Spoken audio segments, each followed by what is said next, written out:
What's up, tribe? How you guys doing? Sorry, y'all. Technical difficulties. Hey, I know I gotta change the background. Hey, what's going on? Hello, everyone.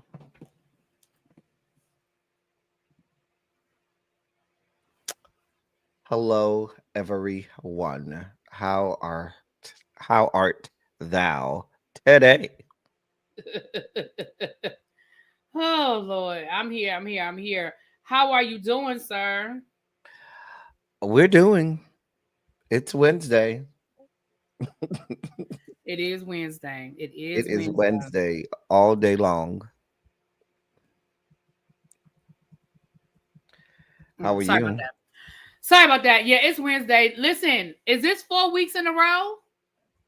You don't see us. They don't see us. They don't. They don't understand. They don't see us. Baby, we done been here for 4 weeks consecutively. Now we were a little late today. We're a little late today, but we were here. We've been here. We've been here. Hey. And guess what else happened in this last week, friend? What happened? We hit 1K subscribers. Now listen, it's been a long road for us to get to 1K. It's been a long road. You see It what take a Bilo lot of DD put in there? See, I can't win for losing. what happened? You see what Bilo DD put in the chat? I can't. I'm not doing this with y'all. You know, we almost there too. Listen, we are almost there too. Below L Teddy has been added in, and we've been working. Listen, we are almost there. For listen, we are the little engine that could, and we chugging up that hill. We are chugging up the hill, honey. We are the little engine that could. Mhm. But we hit 1K. Now we need to get our watch time hours. So set y'all make you a playlist and let it play in the background while you're cooking your greens and you're scrubbing your baseboards and you're cutting your grass and washing your car and all them things that you do when you just have noise in the background. Just let them old episodes play, honey. You'll be surprised. You might hear something that we told y'all was gonna happen that's already happening. You go back and listen to some of them old episodes. You might hear the teacher project warn y'all about some things that y'all are seeing going on, but I mean, you don't know. You never know what you're gonna come up with, El Teddy. But you never know. We listen, the way we are the foresight that we have on this channel, unparalleled. Unparalleled. Child. So I mean, we were trying to tell y'all. We were trying to tell y'all. Yeah. I'm gonna let you speak on this on your channel, El Teddy. But yeah, I think Jasmine Crockett is a fan. That's all I'm gonna say, and I'm gonna leave it at that. I think Jasmine Crockett is a fan. There are a lot of secret fans, people that watch from the back. You and I have talked about even other content creators that often steal my stuff. And I don't even say nothing. I just let them go ahead. People with bigger platforms and bigger, things that come over here because, we have ideas. We're innovative over here. I'm just saying. Yeah, I saw that. I said, Governor Hot Wheels. I said, wait a minute. Where have I heard that before? And it's not even like we just started doing it. We have been calling him that for You have about been 6 calling that years man now. that for years. Since Years. at least 2019, I've been calling that man that. Years. And but okay. Okay. But right, but okay then. All right, Now you people guys. gonna Well, think that I'm stealing. we have a full show, and as soon as we get done here, y'all know, just click the channel and head on over to El Teddy's house. Because y'all know he's gonna bring y'all a full show. So let's get into it. You know what? You know, we used What? to complain about. We used to complain about Cordova for different reasons, obviously. Mm-hmm.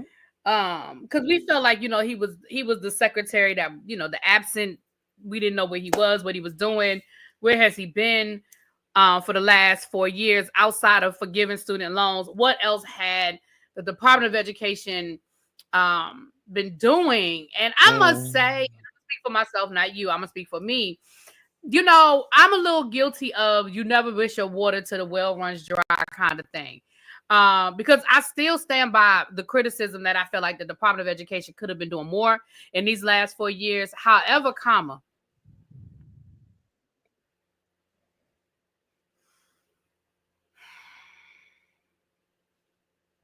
and I'm gonna leave it at that. Let's get into our first article, which Oh my God.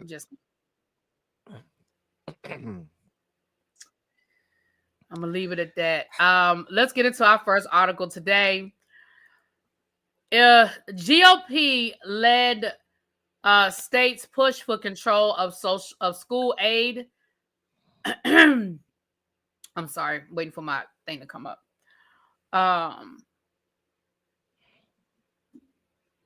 This is coming from the AP. GOP-led states push for control of school aid as Trump promises a smaller federal role in education. Yeah. So let me drop the link in the chat so you guys can follow along if you want to. And let's get into it. Governors in several Republican-led states are pressing the Trump administration to cut strings attached to their federal education money, a goal conservatives have long dreamed of. Now it appears within reach as President Donald Trump moves to dismantle the Department of Education or the Education Department.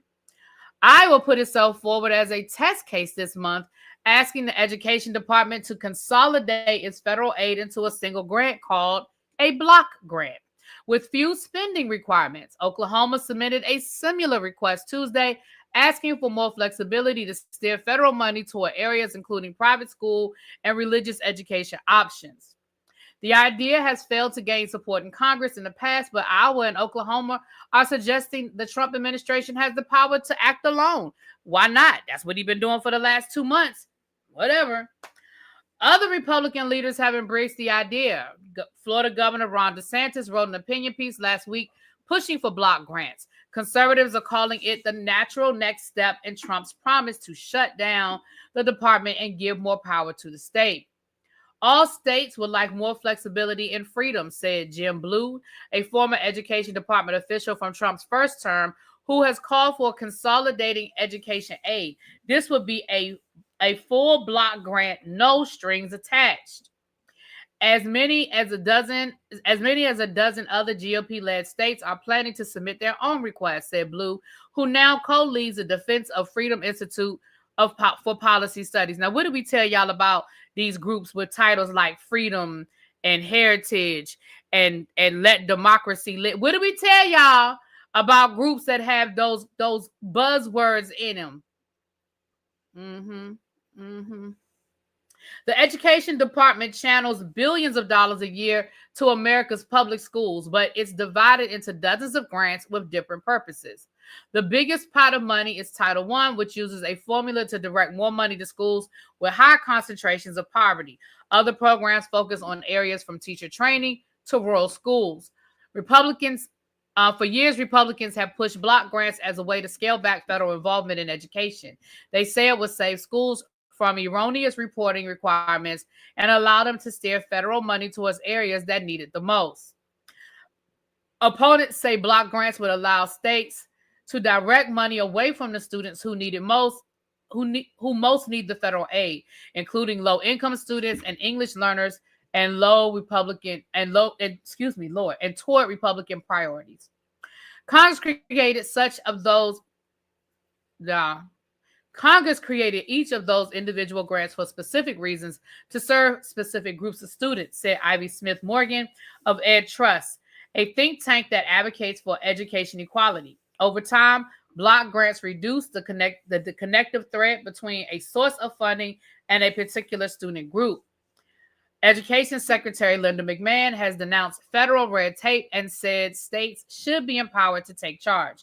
When she was asked about block grants Sunday on CNN State of the Union, she noted that model has been suggested, but she indicated she did not support lumping together aid for students with disabilities and low-income students. You know why she said that? because she just learned what IDEA was, and now she just want to flex, and she want to say students with disabilities as many times as she can to prove to y'all that she found out what IDEA was. Because I've noticed that. Have you noticed that, El Teddy? Every soundbite we see of Linda McMahon these days, she is talking about students with disabilities, and I just feel like that's her way of letting us know that she Googled IDEA. But neither here nor there. Let me finish. We The almost fact done that with she this had to article Google chat. it,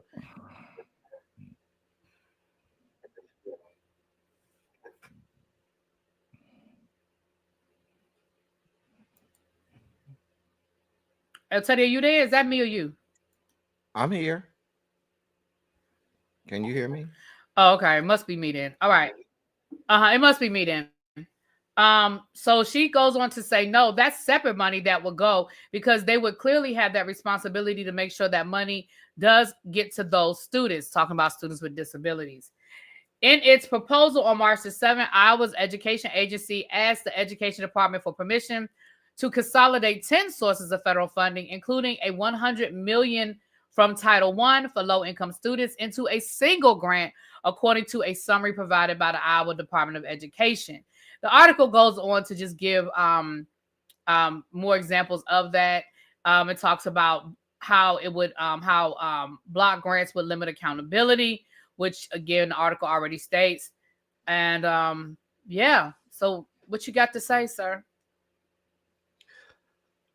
We started today talking about how we have been telling you these things well in advance. We have not been having hindsight on these things. We, with all of our years of knowledge and expertise in education, have been having foresight on all of these things. If you recall, when we did the story on Tennessee, I believe that was last year or in 2023. We did a story on Tennessee and the fact that Tennessee was sending back government funding because they wanted to be able to do whatever they wanted to do in their state. Remember that, really, B?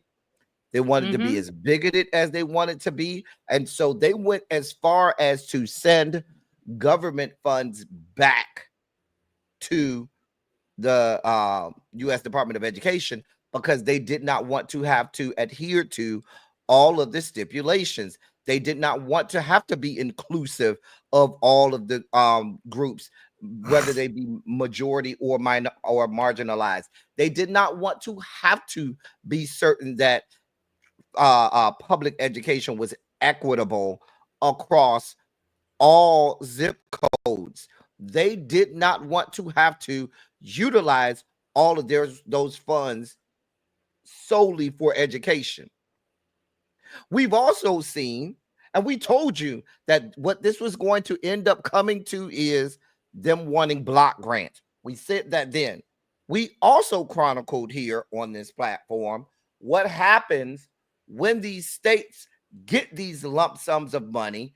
For example, in Texas, remember when Texas started giving out all of those vouchers and school choice monies to individuals, and we come to find out that people who already had the money were using those funds for golf simulator, golf course, You golf literally took the words lessons, right out of my and mouth.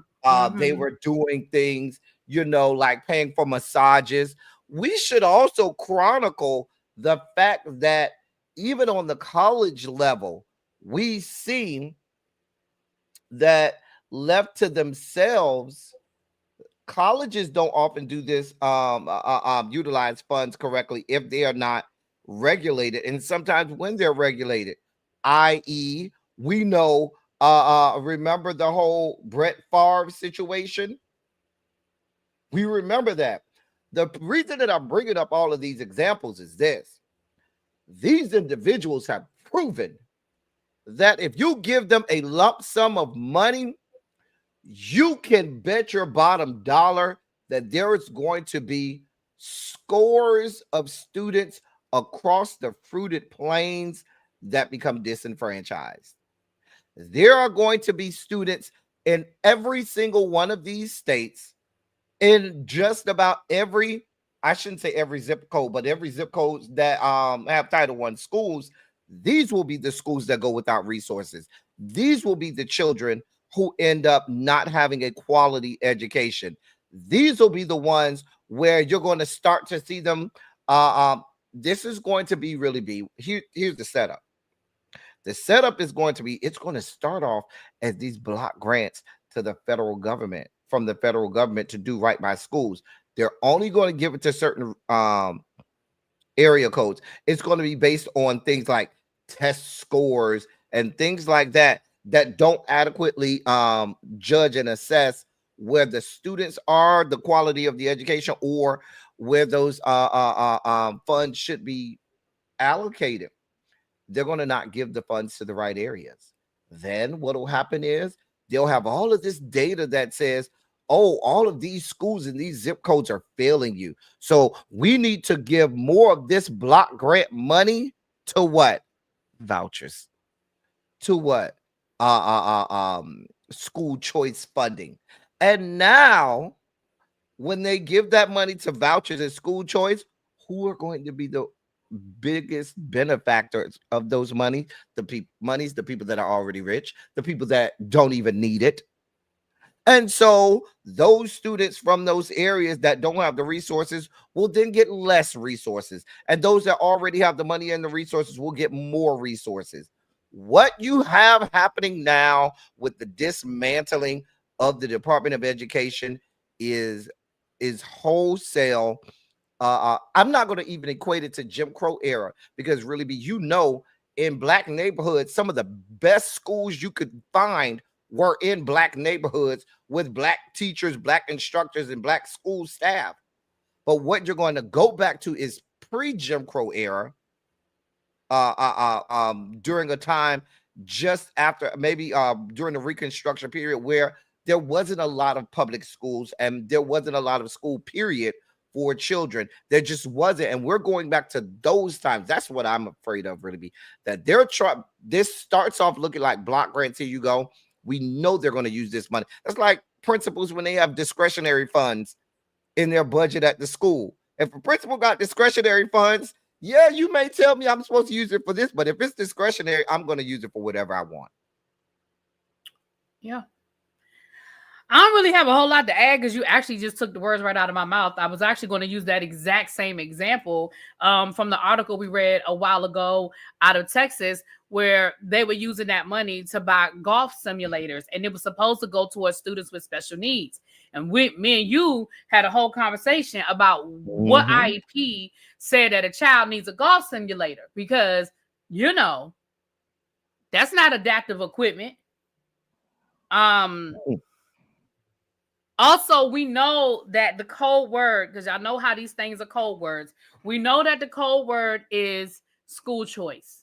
It's a pretty word to make people think it's about something that is really not. And again, if you say we're going to just give a school $100 million, or a school district $100 million to do whatever they want to do with it, that's supposed to be or came out of Title I, and we're just going to lump that $100 million from Title I with $50 million for this and $100 million for that, whatever. And we just send $600 million to, Joe Blow district in Texas. I promise you, there will not even be $100,000 spent on low-income students that will qualify under Title I. I'm just not convinced of it. So I don't really have a whole lot more to add, because the only thing I want to add really the words right out of my mouth. The scary part is, even when we had federal regulations on what you should do with funds, remember we read in Houston about what they were doing to students with disabilities in Houston, where they were getting rid of the co-teachers, where they were compensating them properly. Yeah. We had that whole situation where they were eliminating and eradicating whole programs helping students with disabilities, while they were under federal regulations to do so. Yeah, we talked about that in Texas, where they were sending they were eliminating those positions, and then they were sending all of those all of those teachers out of the I guess the centralized, and sending them like they were spreading them out over the county, and instead of being in charge of servicing one school, now they were in charge of servicing 3 or 4 schools. Yeah. Because what could go wrong with that? And once and not the problem, but going back to what we talked about last week, there's really not going to be any recourse for parents who say, hey, my child isn't getting their services, because normally that would be a lawsuit that would be filed. Once it goes past the district, it would go up the ladder and into the Department of Education. But that's been gutted. There is no Office of Civil Rights in the Department of Education anymore. So you don't really have much of a recourse if you're a parent saying, hey, my child isn't getting the services that they are entitled to by law. And let's take it a step further. When it's time to sit down and write those IEPs, who's to say what they're going to put in IEPs now?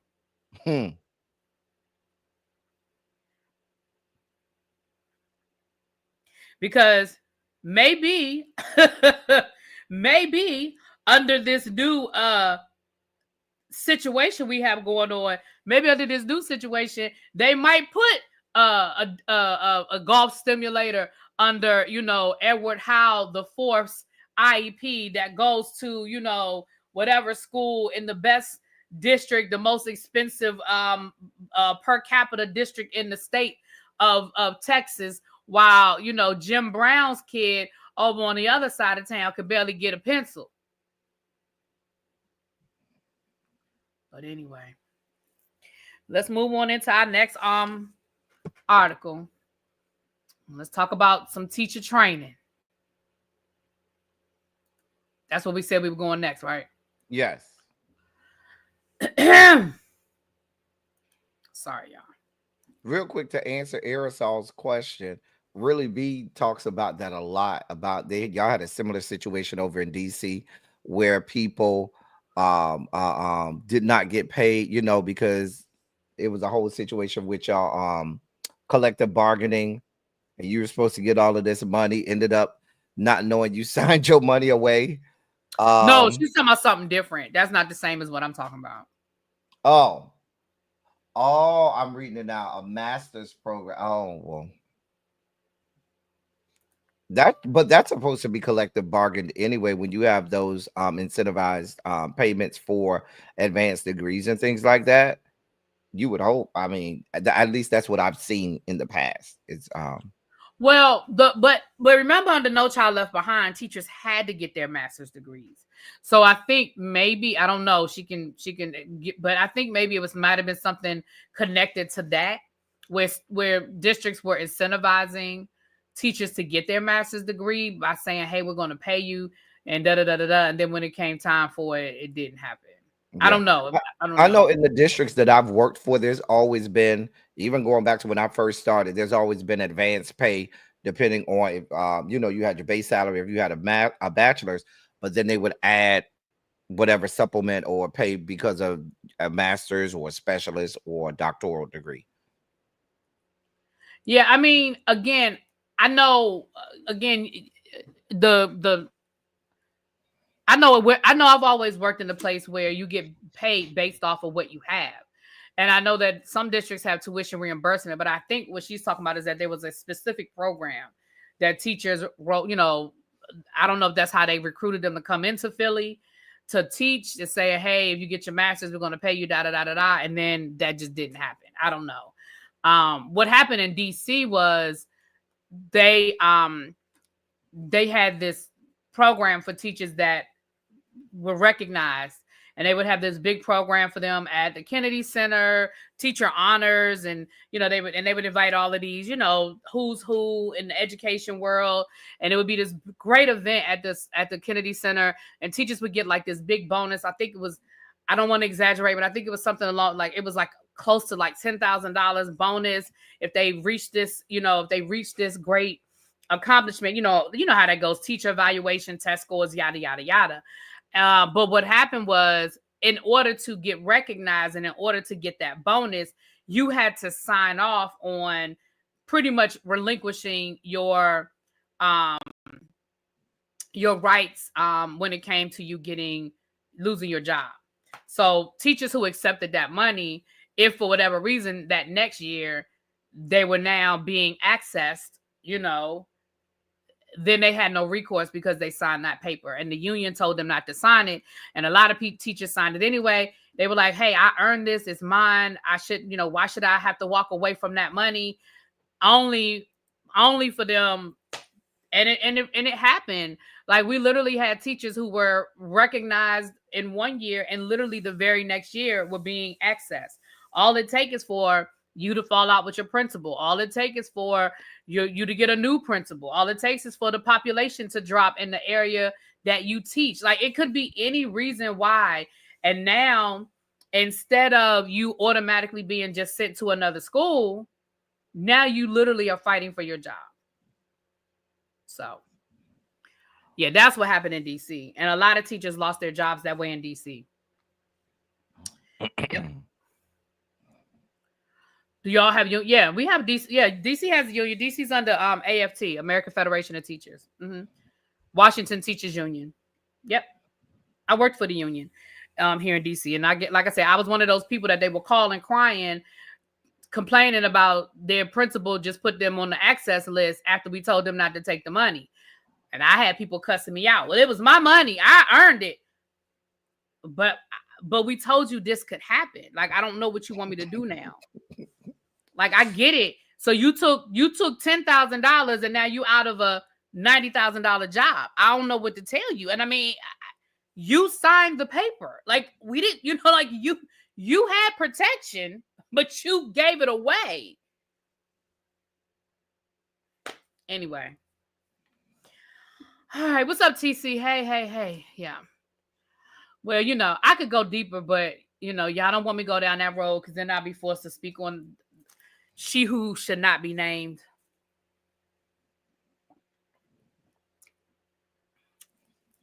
Y'all know her. We're not going down that road, ma'am. Go to the next article. Do not go down that road, ma'am. We have a show to do. We cannot have you spike it out, okay? Lord. All right, I'm not going to say her name. But we're going to go to the next article. Moving right along. KK say she like it.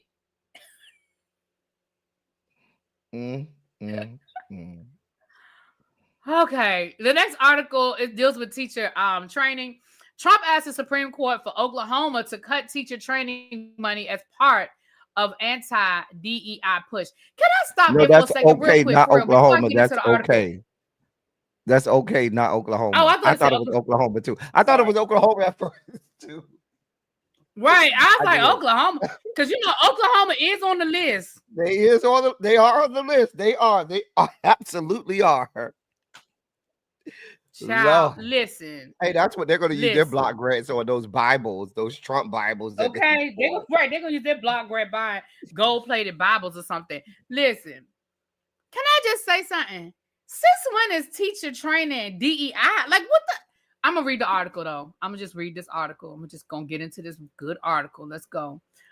Oh, Lord. Jeez, Mo Ninny. All right. The Trump administration on Wednesday asked the Supreme Court, didn't they have bigger things to deal with this Wednesday? Don't they have bigger things on their list? Don't the Trump administration? And we'll talk about those things on my live later today. Golly. The Trump administration on Wednesday asked the Supreme Court to allow it to cut hundreds of millions of dollars for teacher training. A federal judge in Boston temporarily blocked the cuts, finding that they were already affecting training programs aimed at addressing a nationwide teacher shortage. You think? An appeals court turned away a plea from the administration to allow them to resume. The government asked the high court to step in, arguing that the order is one of several issues by federal judges around the country, wrongly forcing it to keep paying out millions in grant money. You mean grant money that you already agreed to, that you signed contracts for? That grant money? Oh, okay. Appropriated by Congress? Right. The Supreme Court called for a response to the appeals by Friday. It comes after U.S. District Judge Young. I'm just gonna say Young Joan. I apologize if I'm saying your name wrong. Charge it to my head, not my heart. Issued a temporary restraining order sought by 8 Democratic-led states that argued the cuts were likely driven by efforts from President Donald Trump's administration to eliminate diversity, equity, and inclusion programs.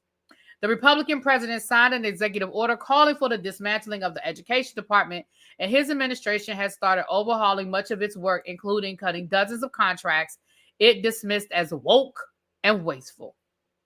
So long as there is no prompt appellate review of these orders, there is no end in sight for district court fiscal micromanagement, Acting Solicitor General Sarah M. Harris wrote. The Justice Department has filed 4 other emergency appeals of court rulings that blocked administration actions amid a wave of lawsuits that have slowed, at least for now, aspects of Trump's agenda. The Supreme Court has yet to rule on an appeal asking to narrow court orders that have imposed a nationwide hold on Trump's desire to restrict birthright citizenship. An appeal to halt an order requiring the rehiring of thousands of federal workers is also pending. The justices this is coming from AP. I'm sorry, I didn't say the name. The justices previously rejected a bid to freeze nearly $2 billion, in foreign aid, and did not immediately allow Trump's firing to proceed of the head of federal watchdog agency. A later ruling from a lower court, though, did force Office of Special Counsel head Hampton Dillinger from his job. The 2 education programs that issued the Teacher Quality Partnership and Supporting Effective Educator Development to provide more than $600 million in grants for teacher preparation programs, often in subject areas such as math, science, and special education, because, of course, we don't need any qualified teachers in those areas. And the states have argued. They said data has shown the programs have led to increased teacher retention rates and ensured that educators remain in the profession beyond 5 years. The administration halted the program without notice in February. The administration argues the states could at least temporarily draw on their own funds to continue funding the program. The judge, who was nominated by Democratic President Joe Biden, found the cancellation probably violated a federal law that requires a clear explanation for such cost-cutting moves. The appellate panel that rejected the administration's request for a stay also was made up of judges nominated by Democratic presidents. California is leading a lawsuit and is joined by Massachusetts, New Jersey, Colorado, Illinois, Maryland, New York, and Wisconsin. The order, sorry, pop up. Give me a second. Now I gotta scroll back down. Hold on, I gotta scroll back down. The order the administration wants from the High Court would allow the cuts to go forward while the legal fight over them pays out. So, yeah. I'm sorry. The story has been corrected to reflect that there are 4 other emergency appeals. Okay, they're just talking about the other appeals. All right. So, what say you, sir? What we have here is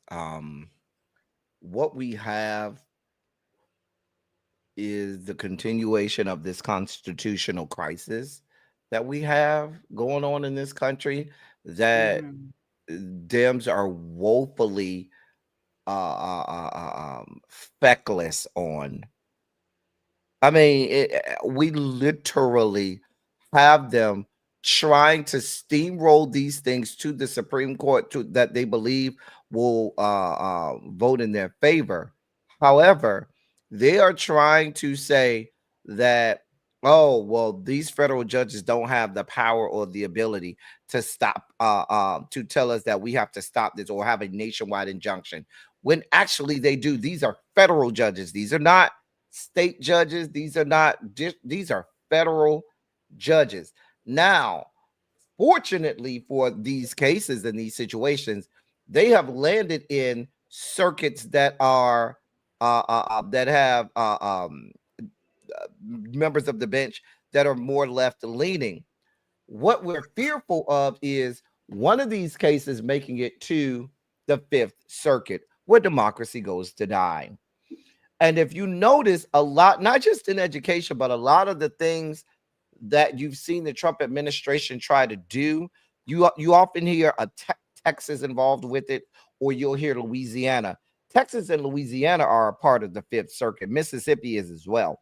But those two states between Texas and Louisiana, being that they're in the Fifth Circuit, they know that that's a conservative's wet dream. So they'll send them through the federal circuit in the Fifth Court, where they are people wait their lapdogs are there waiting to adjudicate in their favor. Now, what they're hoping is that just a single one of these judges bends the knee and acquiesces to their demands and adjudicates in their favor and allows them to stop sending money, at least until the court is until there's a final adjudication. Mind you, final adjudication could happen months, a year from now. The school year will be over. The fiscal year for most school districts around the country ends on June 30th. That's the end of the fiscal year for I would shudder to think of. I don't know that I know any school districts that's not the end of their fiscal year, but that's generally the end of the fiscal year for all school systems, even on the college level. And so what you have happen here is this: if they can get a judge to allow them to not give funding up until final adjudication, by the time they realize that those funds will never come, at least not until the final adjudication, and that's what they want. They don't want to end up giving any of this money to these schools. And now when we have an existential threat to this institution that we call public education, because there's not enough personnel to teach the students, we are in an existential crisis in education, and we've been here for a number of years now, post-pandemic.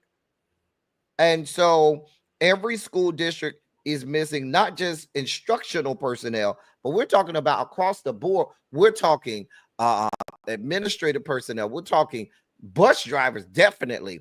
Other things like school security. All of these things are at a deficit. And at a time where we are at a deficit, you are wanting to cut funds from public schools, specifically to try to help keep teachers around. On a show like this, really that's supposed to be about education, I should have better words or better adjectives to use than dumb when describing this, but that's the best I can do. It's more appropriate because of the lack of intellect of the people involved and the questionable decision making. It's just dumb. So let me say this. I don't have the numbers in front of me, but as somebody who is boots on the ground in a school every day, I can tell everyone in here a couple of things. The first thing I can say is we lost a substantial part of our workforce during the pandemic that has never returned. Right now at the school where I teach, we currently have 22 vacancies. 22. 2, which means that on average, if your child were enrolled at the school where I teach, the likelihood that they have a sub every day is probably in the 70 to 80 percentile once you factor in just normal teachers being out, between teachers being sick and between those vacancies, right? Now we have long-term subs, yada, yada, yada. But one, across this country, there's a teacher shortage. Two, across this country, there's a lack of, what's the word I want to find? Effective teachers. I'm going to just go on and call a thing a thing. Lack of effective teachers. And why is there a large lack of effective teachers? Not because these people don't have the ability to be good teachers, but because a lot of them were thrown into a situation before they were ready to be there. And three, I'm going to keep saying it until I'm blue in the face. There is no expectation of learning in our school system. They do not, and when I say they, y'all know who the they is, they do not care about your kids learning. They just don't. And y'all, when I say y'all, I might not be talking about the people in this room, but I'm just saying y'all. And y'all make it easy for them. Y'all make it easy for them to not care about whether your child learns or not. So when they say we're cutting these programs, please understand that a lot of these programs, I don't even know, but if I Googled these programs and did the research, a lot of these programs are probably geared towards teachers, either first-year teachers or new teachers going into a school, or teachers that are going into an underfunded school. El Teddy, would that be a safe assumption? That would be a very safe assumption. Right. Because the reality is, and once again, we're just going to have to keep calling a thing a thing. Schools that are more affluent, that have the money, they just don't have the same problems. That doesn't mean they don't have any problems. They don't have the same problems.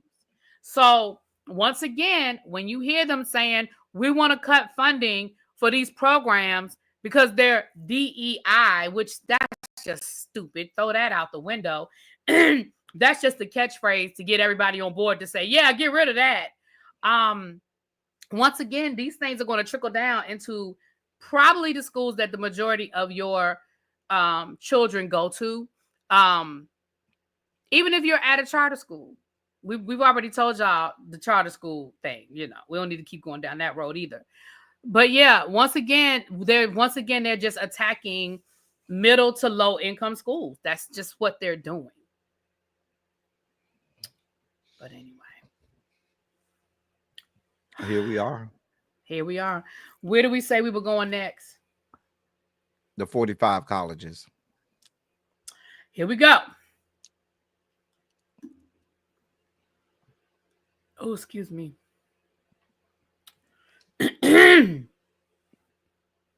This is coming from NPR. So it must be a lie if it's coming from NPR, because, you know, they're just a, you know, leftist, liberal, you know, group that needs, organization that needs to be gutted. Like, clearly it must be a lie if it's coming from NPR. Anyway. You put the wrong one in the chat, I think. I don't know. Did I? Hold on. You put the previous one. Okay, hold on. All right. Sorry, y'all. Let me put it in the chat. Lord, why did I say boots on the ground? Now that song is in my head, child. Anyway.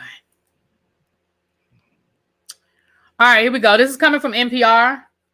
How the Ph.D. project and 45 colleges became a target of the Trump administration. It's coming from NPR, and it's from March the 24th of 2025.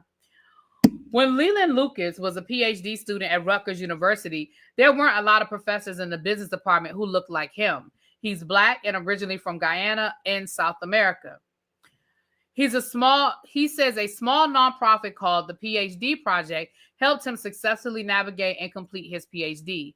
I'm incredibly grateful to the program, which was fulfilling a very critical role, says Lucas, who is now a dean at the University of Guyana. For about 30 years, the PhD program has provided support, mentorship, and guidance to students from underrepresented groups who are entering doctoral degrees in business. Before returning to Guyana, Lucas was a professor at Morgan State University in Baltimore, where he helped mentor other students through the PhD project.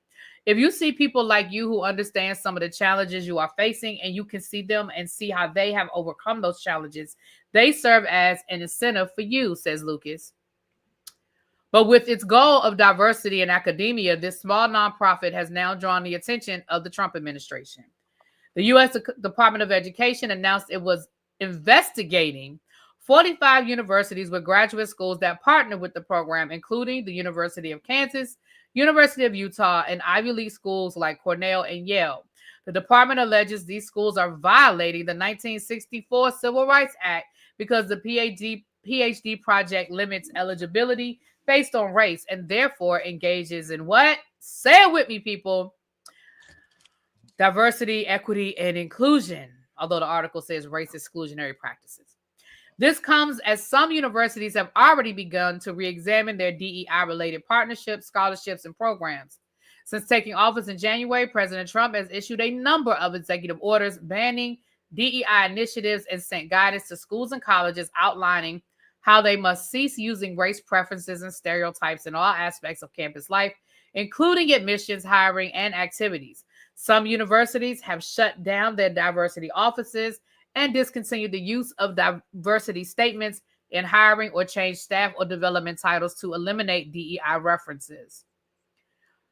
The Ph.D. project hasn't escaped this purge. Just a few weeks ago, the University of Iowa discontinued its partnership with the organization after the state's Board of Regents voted to eliminate all programs with DEI functions after the federal investigation announcement. The University of Kentucky also cut ties with the Ph.D. project, even though it does not currently have any doctoral students actively engaged in the program. So y'all could, I'm gonna keep reading. I'm sorry. In February, the nonprofit issued a new mission statement, removing the word diversity and adopting a broader approach. This year, we opened up our application to anyone who was interested in helping expand and broaden the pool of talent, both at the university level, faculty, as well as in corporate America, says Alfonso Alexander, the president and CEO of the Ph.D. project. We are really evolving so that we are able to do our work in today's environment, he explains. And if that means that we can no longer specify certain requirements, then we'll just evolve in a way that we can still create opportunities. More than 1,500 PhD students have participated in the PhD project over the last 3 decades. The organization holds annual conferences with sessions on how to write a dissertation, how to cope with the stress and challenges of a PhD program, and how to get work published in academic papers. Alums have gone on to become universities, provosts, deans of business schools, professors, and business leaders.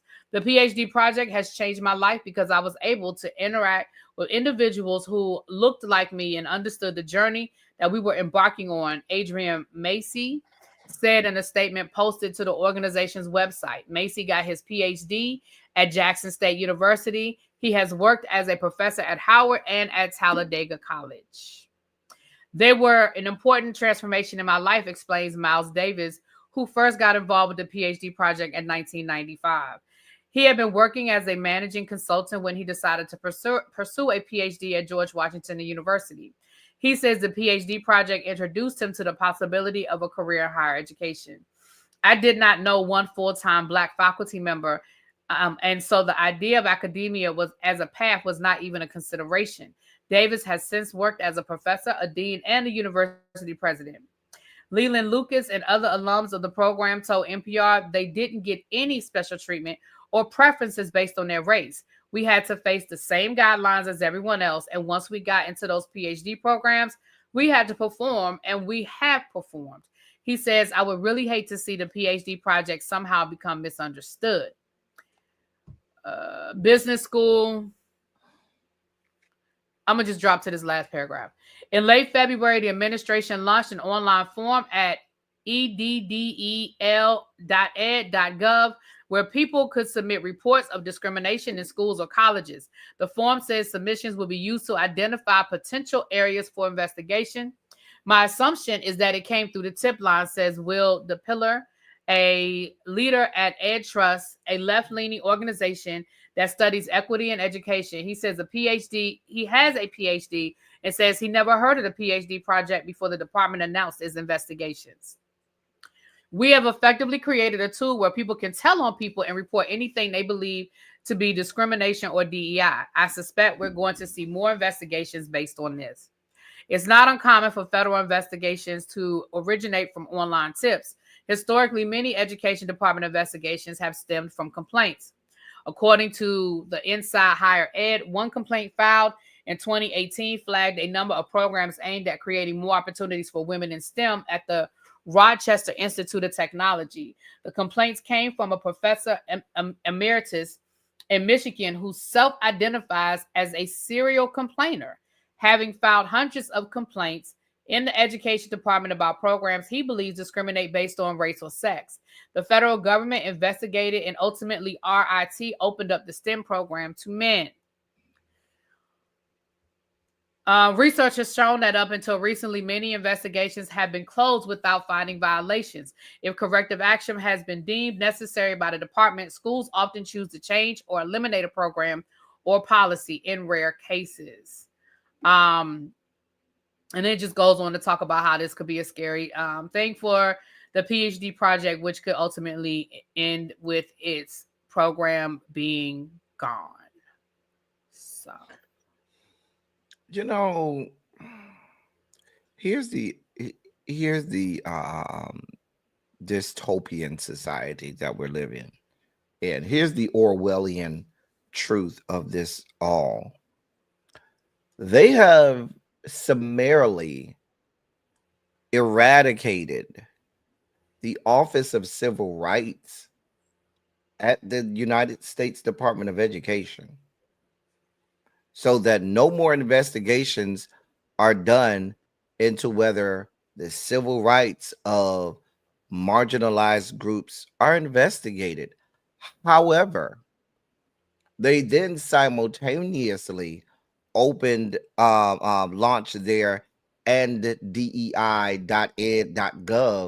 website, where the people descended from the Caucasus Mountains who feel that their mantle of white privilege and breastplate of white supremacy has been infringed upon, and they can go out and say anything that they want is, in their estimation, DEI. And let's just be clear, it's not DEI. What it is it's infringing on their white privilege and white supremacy and making things equal for everyone. Because for white people, for the people descended from the Caucasus Mountains, having a level platform and having things be equitable for everyone is disenfranchisement for them, because they cannot survive if everything is equitable. They know damn well they live, breathe, and exist in a realm of either mediocrity or substandard ability. And if all things are flushed out and equal, they will never get anything. Because a true meritocracy would mean that none of these people would be in positions of power. None of these people would have the jobs that they have. None of these people would have the opportunities that they have. So what they have to do is they have to ensure that the rules of the game are advantageous to them, so that they can continue to be in positions of power, so that they can continue to have things that they have not earned, nor things that they merit. So you eliminate the Office of Civil Rights, but you give the people descended from the Caucasus Mountains this platform and this ndei.ed.org, where they can go and say, oh, I don't like this program, get rid of it. And now they go and they threaten these universities. And what is the university going to do? A university president or provost, you tell them y'all about to eliminate $100 million worth of our funding, what are they going to do? Your little Latino American Studies program is not that important. Your little Black PhD program, it ain't that important to us. It ain't worth $150 million. Or like Columbia University, it ain't worth $400 million. So we'll get rid of that.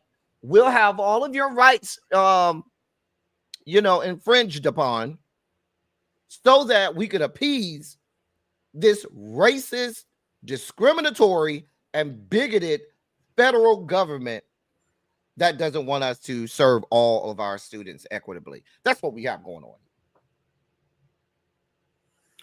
So El Teddy and I had two different undergrad experiences.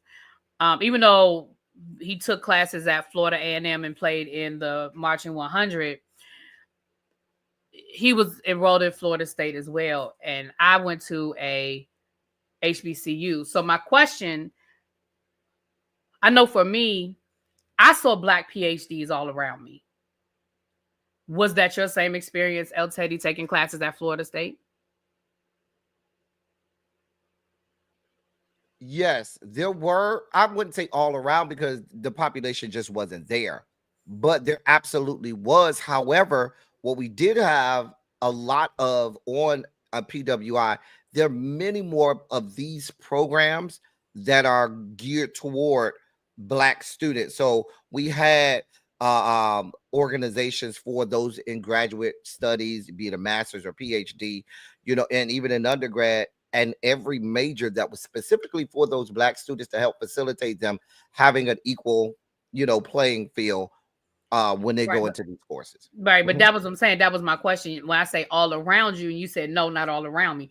Yeah, That's no, my it wasn't all point. around. No, no, Right, no. but that's my point. My Yeah. point is going to a HBCU, everybody was doctor, doctor, doctor, doctor, doctor, right? Not everybody, obviously, but um, the majority were, and the majority were Black, right? Or identified, So once again, these programs are not about making anything easier. It's just, and I mean, everything you just said, of course, ditto, ditto, ditto, ditto, but it's just not. And your brain cannot wrap around the idea that minorities can achieve the same thing you can achieve. And it has to be because we made it easier. It has to be because things were given to them. It has to be because somehow the dissertation was written for them and slid under their door the night before they had to defend. Like it couldn't have been that they actually went through the exact same process that I went through. It has to be something, because how dare you achieve the same thing that I achieved? And I remember that dummy from, I'm sorry. Yes, I don't care. That dummy from Fox News that made the statement about if he had a Black female doctor, he would automatically assume that she didn't have the same qualifications as a white male doctor. And I really like the fact that they are just coming right out with their racism and don't even realize what they're saying. Because I heard him and I was like, so you just gonna come on right out with your racism? But I actually appreciate it. But that's how they feel. And so, yeah, I agree, El Teddy. I mean, we saw it happen last week with Columbia University. I mean, we can sit here and we can say what we want to say about Columbia, but $400 million is $400 million. And first of all, the president could have stood on business, but that president would have been fired, and the next person that they brought in would have done the exact same thing so they could get that for. No school can eat $400 million. I don't care who you are. I don't care if you're Harvard. I don't care who you are. Ain't nobody eating $400 million. So yeah.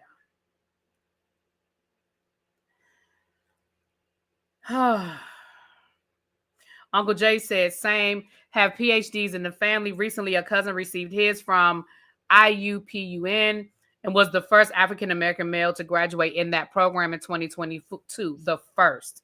Right. In 2022, the first. Oh, Lord. I'm sorry, I'm muted. Ravine, I have to I have to push against that statement from those members of Married to Medicine, because there absolutely was DEI. It was functioning the way it's supposed to, because without there being diversity, equity, and inclusion, none of them would have been able to even be in medical school. Let's be clear. DEI is not because you're not as smart, we're going to give you this handout. It simply says don't exclude people. That's it. That's what that means. So they're absolutely, for all of those Black women and men for that matter on that show that have a medical degree, there absolutely was DEI at their medical facilities. Otherwise, if there was not, they would not have even had the ability to be in the school. They would not have even had the ability to achieve a medical degree. This isn't about handouts. What this says is you have to allow everybody to have a seat at the table. It's not saying, oh, they're not as smart. So, no. What it's saying is you cannot exclude people, because the history of this country says left to themselves, and they're proving it right now. They will exclude you regardless of meritocracy, regardless of your credentials, regardless of how much money you have. They will exclude you. And that's what it's all about. And so I think it's gotten so bastardized, that term, that even some of our own people look at it negatively, thinking, not knowing what it was, and the whole point of diversity, equity, and inclusion. Because let's be clear, they're showing you what happens without diversity, equity, and inclusion. You are left out. The doors are closed on you. They don't want you there. That's it. Yeah. Yeah. Well, this last article, we saved it for last because it's sort of a no-brainer, but we'll read through it. More states move to ban cell phones in school as Georgia is latest to act. More states are moving. Oh, I just read that. Senators in Georgia voted 54-2 on Tuesday to give a final approval to a bill that would ban students in grades K through 8 from using phones or other personal electronic devices during the school day. The measure goes to Republican Governor Brian Kemp for his signature or veto.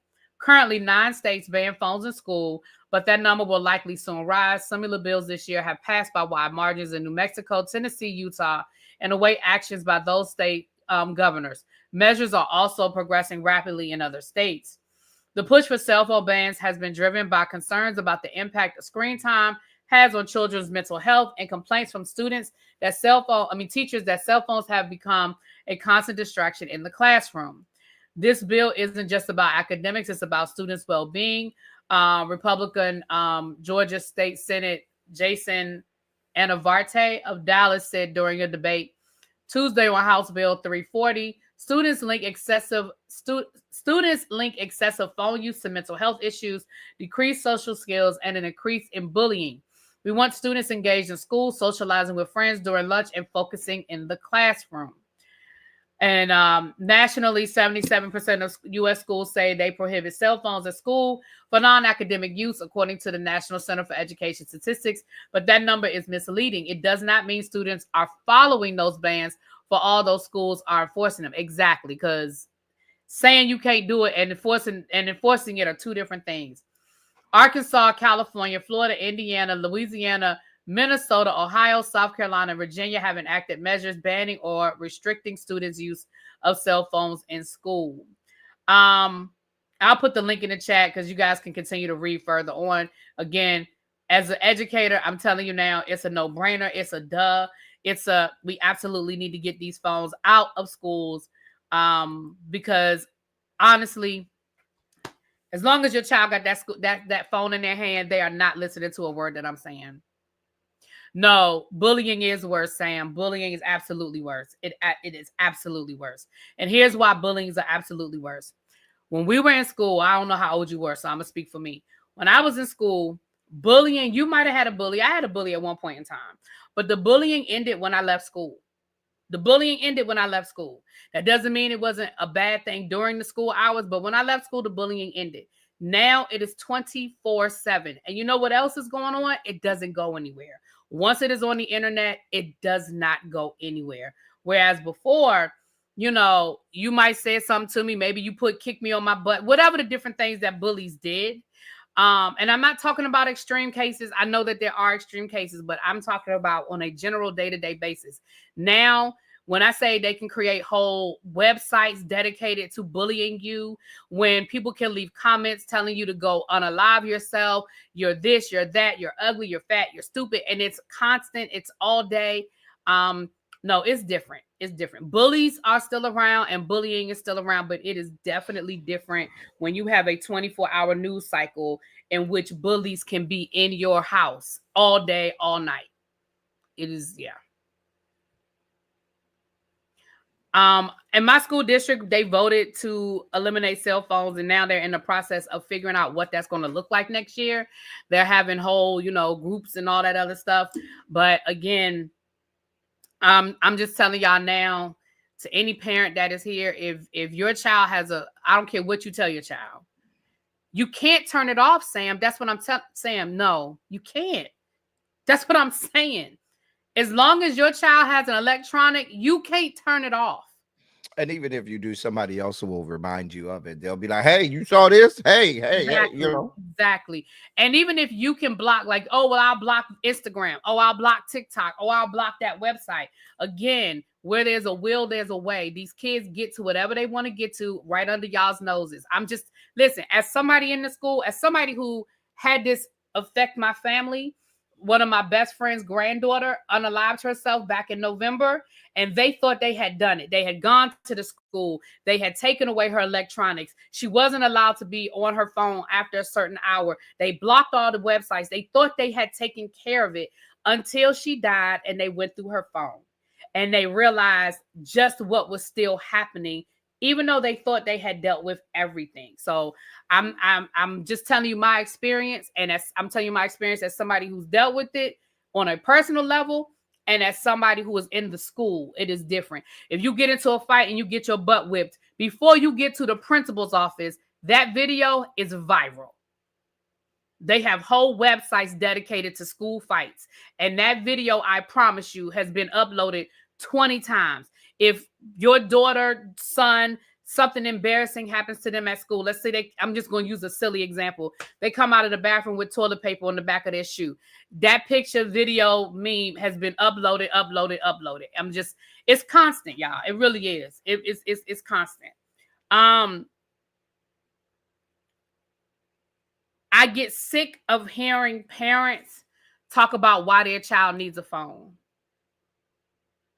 I really, thank you guys. Thank you, everybody.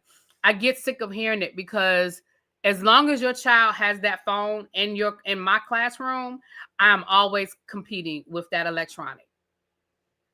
And it is. And did you see that story? I'm gonna say this, and we're gonna get off here because it's been an hour. But did you see that story earlier this week, El Teddy, where the two siblings tried to unalive their mother because she cut off the Wi-Fi? Mm-hmm. It was three of them. And they tried to stab her with a knife, and they hit her with a brick. Mm-hmm. We reported on it yesterday. Yeah. So my thing is, those are the things that are happening. Your children's brains are literally being corrupted by the addiction to that device. And we all are addicted to a certain extent. When I say all, I'm saying all in general, y'all, to a certain extent, but kids' brains are still developing. So, and y'all seen the videos, we talked about it on here, with teachers getting beat up because they take a cell phone from a kid or tell a kid to put their cell phone. Like, teachers have been assaulted. That lady lost her eye. That teacher last year, remember the teacher last year that lost her eye? Like, yeah. Anyway, so yeah, for me, it's a no-brainer. Yes, get rid of the daggone phones. Life happened before there were phones. Emergencies happened before there were phones.